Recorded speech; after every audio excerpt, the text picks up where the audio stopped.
यहाँ बांधे एक जोड़ा हरी चूड़ी, कंगाल भी बनेगा धनवान। मित्रों, सादर जय श्री कृष्ण। हमारे YouTube चैनल में आप सभी का बहुत बहुत स्वागत है।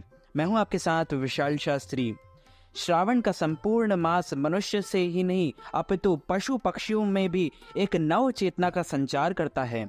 जब प्रकृति अपने पूरे यौवन पर होती है और रिमझिम फुहारे साधारण व्यक्ति को भी कवि हृदय बना देती है। सावन में मौसम का परिवर्तन होने लगता है। प्रकृति हरियाली और फूलों से धरती का श्रृंगार देती है। परंतु धार्मिक परिदृश्य से सावन मास भगवान शिव को ही समर्पित रहता है। मान्यता है कि शिव की आराधना से इस मास में विशेष फल की प्राप्ति होती है। इस महीने में हमारे सभी ज्योतिर्लिंगों की विशेष पूजा अर्चना और अनुष्ठान की बड़ी प्राचीन एवं पौराणिक परंपरा रही है। रुद्राभिषेक के साथ साथ महामृत्युंजय का पाठ तथा काल सर्प दोष का निवारण की विशेष पूजा का महत्वपूर्ण समय रहता है।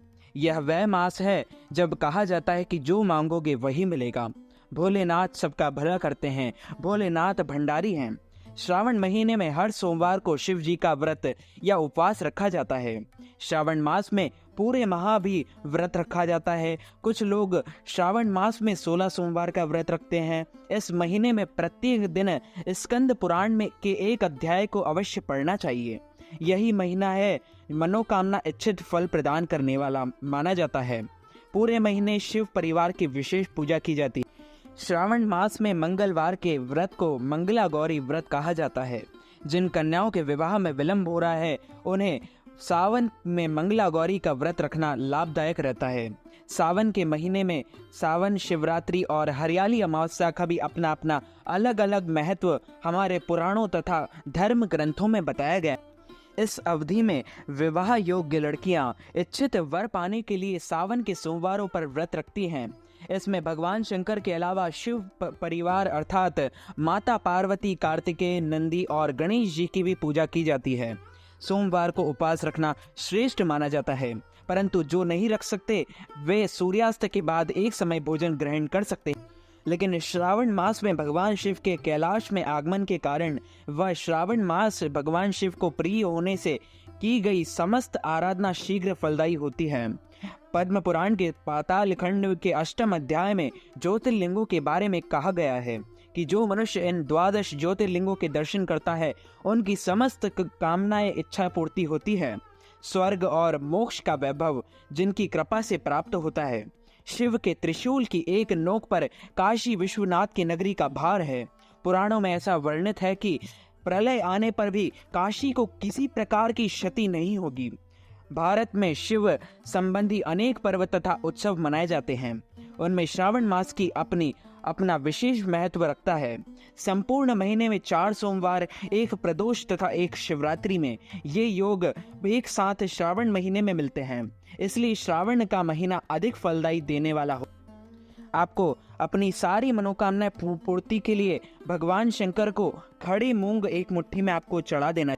भगवान शंकर की विधि विधान से पूजा अर्चना करनी चाहिए तथा सूर्योदय से पहले उठ करके ब्रह्म मुहूर्त में उठ करके आपको भगवान शिव की पूजा अर्चना करनी चाहिए। महिलाएं श्रावण मास में विशेष पूजा अर्चना एवं व्रत अपने पति की लंबी आयु के लिए करती हैं। सभी व्रतों में 16 सोमवार का व्रत श्रेष्ठ है।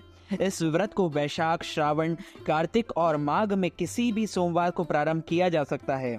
इस व्रत की समाप्ति 17वें सोमवार को 16 दाम्पत्य जोड़ों को भोजन कराने एवं किसी वस्तु का दान देकर उद्यापन किया जाता है। शिव की पूजा में बेलपत्र अधिक महत्व रखता है। शिव द्वारा विष पान करने के कारण शिव के मस्तक पर जल की धारा से जल अभिषेक शिव भक्तों द्वारा किया जाता है। शिव भोलेनाथ ने गंगा को शिरोशार किया है। श्रावण मास में आशुतोष भगवान शंकर की पूजा विशेष महत्व है।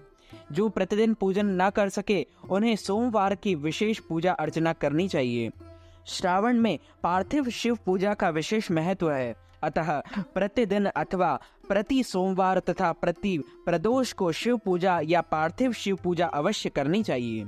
सोमवार के व्रत के दिन प्रातःकाली स्नान ध्यान के उपरांत मंदिर, देवालय या घर पर श्री गणेश जी की पूजा के साथ साथ शिव, पार्वती और नंदी जी की भी पूजा करनी चाहिए। इस दिन प्रसाद के रूप में जल, दूध, दही, शहद, घी, चीनी, जनेऊ, चंदन, रोली, बेलपत्र, भांग, धतूरा, धूप, दीप और दक्षिणा के साथ नंदी के लिए चारा या आटे की पिन्नी बनाकर भगवान पशुपतिनाथ की पूजा अर्चना करनी चाहिए। रात्रि काल में घी और कपूर सहित गूगल धूप की आरती करके शिव महिमा का गुणगान किया जाता है। लगभग श्रावण मास के सभी सोमवारों को यही प्रक्रिया अपनाई जाती है। इस मास में लघु रुद्र, महारुद्र अथवा अति रुद्र पाठ करने का विशेष विधान है। शास्त्रों और पुराणों में श्रावण सोमवार व्रत को अमोघ फलदायी कहा गया है। विवाहित महिलाओं को श्रावण सोमवार का व्रत करने से परिवार में खुशियां, समृद्धि और सम्मान प्राप्त होता है, जबकि पुरुषों को इस व्रत में से कार्य, व्यवसाय में उन्नति, शैक्षणिक गतिविधियों में सफलता और आर्थिक रूप से मजबूती मिलती है। अविवाहित लड़कियां यदि श्रावण के प्रत्येक सोमवार को शिव परिवार का विधि विधान से पूजन करती हैं तो उन्हें अच्छा घर और वर मिलता है। इस बार श्रावण का तीसरा सोमवार 24 जुलाई 2023 को रहेगा। इस दिन आपको विशेष उपाय भी करना चाहिए। आपको भगवान भोलेनाथ को एक जोड़ा हरी चूड़ी या किसी त्रिशूल के ऊपर आपको बांध देना चाहिए या चढ़ा देना चाहिए। भोले बाबा को आप चूड़ी अर्पित कर सकते हैं, या कहीं भी आपको भोले बाबा के आसपास त्रिशूल नजर आए तो आपको उस पर एक जोड़ा हरी चूड़ी बांध देना चाहिए। इससे भोलेनाथ आपकी सारी मनोकामनाएं पूरी करेंगे तथा आपके घर परिवार पर सुख समृद्धि का आगमन होगा। तो मित्रों, हमारे इस ज्ञानवर्धक वीडियो को अधिक से अधिक लोगों तक शेयर कीजिएगा, लाइक कीजिएगा, कमेंट कीजिएगा। कमेंट बॉक्स में हर हर महादेव जरूर लिखिएगा। मैं मिलता हूं आपको किसी नई वीडियो के साथ। तब तक के लिए सादर जय श्री कृष्ण, सादर धन्यवाद।